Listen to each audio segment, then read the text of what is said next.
Two-time. Boys about to go down on me. Y'all boys ready to get fucked again?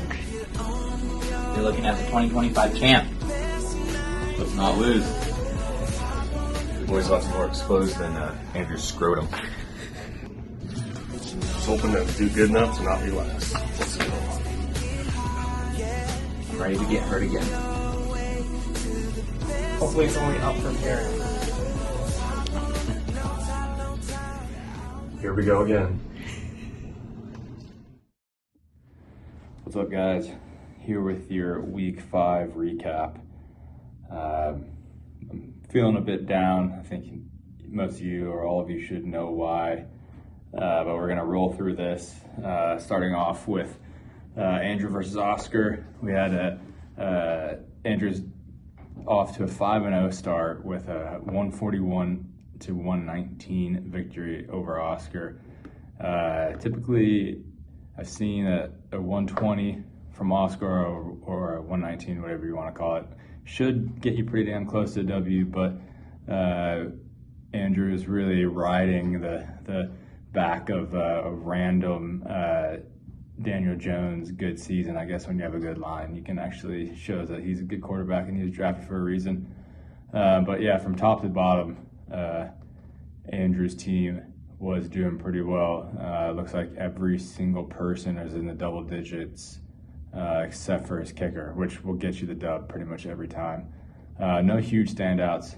Christian McCaffrey scored a touchdown, which helped his total points as well. So, but yeah, no like big, huge games from anybody, but just pretty solid all around. We'll get him the W. For Oscar, I think the downfall of his season is going to be his QBs. So he's struggling. Had Geno Smith and Spencer Rattler start.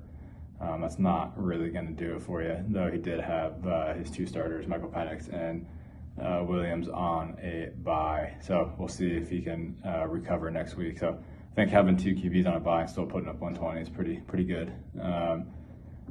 Alvin Kamara needs to step up. He's not doing what he needs him to do, and Barkley's not having that huge season either. But he's riding Puka Nacua and JSN probably to a damn good season. And then also, like, who would think Travis Kelce is gonna have a good year? Like, I fucking had him for the past 3 seasons. He didn't do shit. So now here we are. Of course, he's not on my team, and he does well. So, not cool. All right, next up, we got, let's see, Gregor versus Thomas. Gregor walking away with it easily with a 148-111. Gregor's two QBs combined for, 57 points. So it's pretty damn good. That should get you the W, but as you see later, not always. Big week from his receivers as well, Garrett Wilson and Debo. Let's see, Debo, I feel like he's having a little bit of a breakout year considering what he has done, very hit or miss in the past. So he's been pretty damn consistent thus far, only scoring below 13 in one of the weeks. So hopefully he can keep that up and not get hurt. Breece Hall showed up as well. That really carried him to the victory. T-Bay, so glad that James Cook didn't do shit, even though the Bills lost, but makes me happy every time he doesn't do anything. Sam Darnold having a season everybody knew that he would. Justin Herbert didn't do as well as he has been doing all season. It's about the same. He started off hot. He's kind of slumped down over the past 2 weeks. Hopefully he can pick it up against a shitty Miami defense. But yeah, so Gregor walking away with that one pretty easily. His team is pretty scary. Yeah, with a hurt Brock Purdy and a Bijan Robinson on bye, he still puts up 148. Pretty scary. Cool. Next up is Connor versus Zach. Connor, man. I don't know. Cooper Rush. I've been there.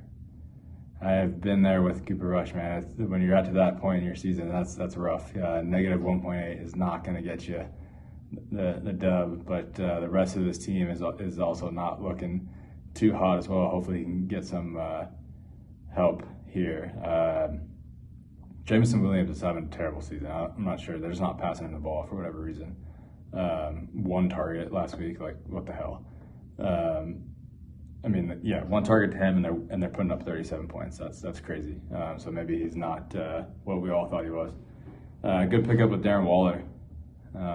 He's still going strong. Good to see him coming back after he lost his marriage to what a fumble. But what's this guy's name? Woody Marks. Yeah, I'm glad he didn't do anything, but it also is frustrating because now it's like, who do we play? Woody Marks, Nick Chubb. What's going on in Houston? Zach, starting Bryce Young, tough with Kyler Murray. You're like, not the best dynamic duo there, but you're making it up for it with Jonathan Taylor and Judkins, great pick. Let's see, Dalton Kincaid, scary. You know, like who would have thought that he'd be in the? He is tight end number 2 right now. Like not even close to that in projections, but sometimes you get lucky. The tight end game and this whole season has not been great at all. I think the leading tight end has 4 touchdowns and just not really all that much points at all. So hopefully, it sounds like if you have a good tight end, you have a good shot of winning. Next up is Michael versus Cam. I think Cam, you need to say maybe change your team name to Praise for Cams, because like I'm right there with you, but I'm gonna talk some shit anyway. But 1-4, struggling. Maybe if you send some like legitimate trades, you might be able to get that up. Anyway, so let's see. Michael wins 142 to 120. Easy dub for him. Never really sorted it out too much. Tua, 5 concussions deep, but still throwing, but not winning games, but getting you fantasy points, which is nice. CJ Stroud decided to actually show up. Let's see if he can keep it up, or is it just against a shitty Baltimore team that has given up on life? A-Chain, decent game with 13. Dobbins, been trying to get him from you for weeks. He's just so consistent. He is RB number 11, but has put up, basically sits right at 14 points all season. So if you can count on that week in and week out, that's huge. Let's see. Broncos fan coming in for you. You got the 2 guys that went off. So Cortland Sutton, 14 points as well. Pittman and Sam Laporta decided to show up for once this week, this season, with his biggest game and his first touchdown. So that's huge. That's really it. Cam, struggling with Drake May. Everyone's talking about how great he is. Gets the dub, but still only puts 12 points up. So he's supposed to be the second coming of Josh Allen, but we'll see. Jaden Daniels finally back from being injured. Helped you out there with 17. But the rest of your squad, except for Jamar Chase, he actually went off with 29. But everybody else is pretty average. 120, solid score, but not going to get you the dub in this one. All right, last fucking matchup. Brutal loss for myself. So myself versus Jacob. Absolute heartbreaker.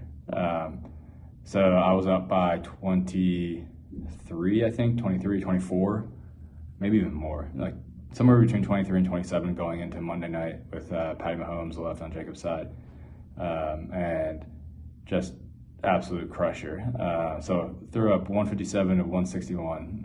Patty Mahomes scored 17 points in the first quarter, and I knew it was pretty much fucked. But then it kept me hanging on with hope until about 4 minutes left in the fourth, and then I finally lost.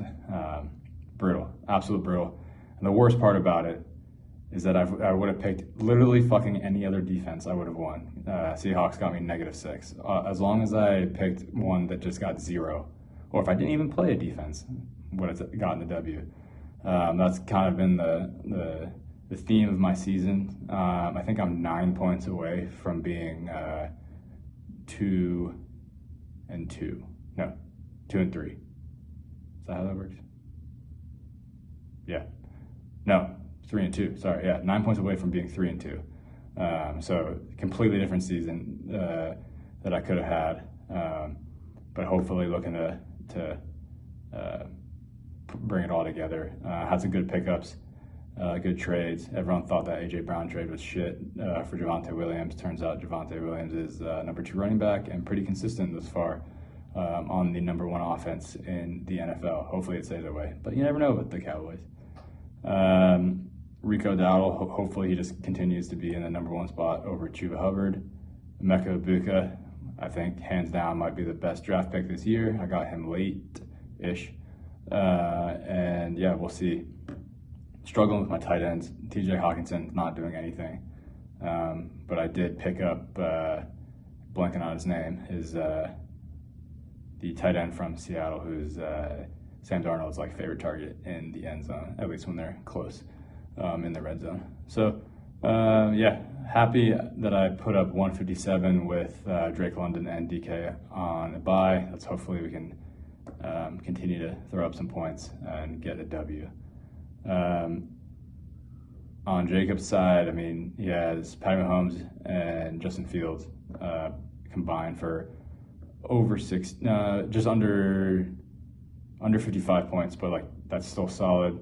David Montgomery, tried to trade for him as well. Justin Jefferson, Pickens, Ferguson, Jake Ferguson. Who would have thought that he's tight end number 1? If you asked any of us, no, not a chance. Anyone would say that. And then he rounds it out with Amon-Ra St. Brown. So his team is through and through, top to bottom, pretty damn good. So when they're all on, they are all on. But when they're off, they are all off, which is kind of the similar with my team. So hopefully we can go in and figure that shit out so I can stop hating life. Let's see. Last one.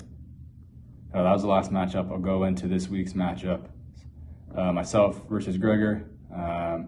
I think if my team shows up and you guys coming off a bye, I think we should be good. Yeah, Bijan Robinson's coming off of a bye, but I also have Drake London, so I'm hoping they're throwing it in the air versus Buffalo, which we saw Diggs carve them up. So hopefully Falcons can do the same. But we have a pretty damn good matchup, so we'll see who comes out on top on that one. I'm thinking any big buys for Andrew. I feel like Andrew is going to be 6-0. Yeah, sorry, Michael. You're projected to win, but we all know that doesn't mean anything. So we'll see how that one goes up. Prayers for Cam. Yeah, this one's a toss-up, really. Well, not according to the projections. I think if Barkley and Kamara do what they can do, and then also Puka and JSN, I don't know. I don't think you have a chance, Cam, now that I'm looking at this, but you do need a kicker, so hopefully you don't forget and get crazy fined. Connor versus Jacob. I mean, yeah, Connor, man, struggling. I feel you. A lot of injuries. Projected under 100 again. Jacob should walk away with this one. Not even worth going through the head-to-head there. Let's see. T-Bay versus Zach. T-Bay definitely has the better quarterbacks. Not better running backs, but better receivers. And a better flex as well. So, yeah, I think T-Bay is going to run away with this one as well. He's only projected to beat him by 7, but I think it's going to be much more than that. But we'll see. Yeah, so I hope you guys are all enjoying this season thus far. I feel like we're all, apart from Andrew, we're all kind of in it together. We're just 1 or 2 weeks away from flipping the entire standings. Andrew, glad to finally see you at the top. Hopefully you can stay there. But yeah, so like I said, hope everyone's enjoying it, and we'll see how the week unfolds.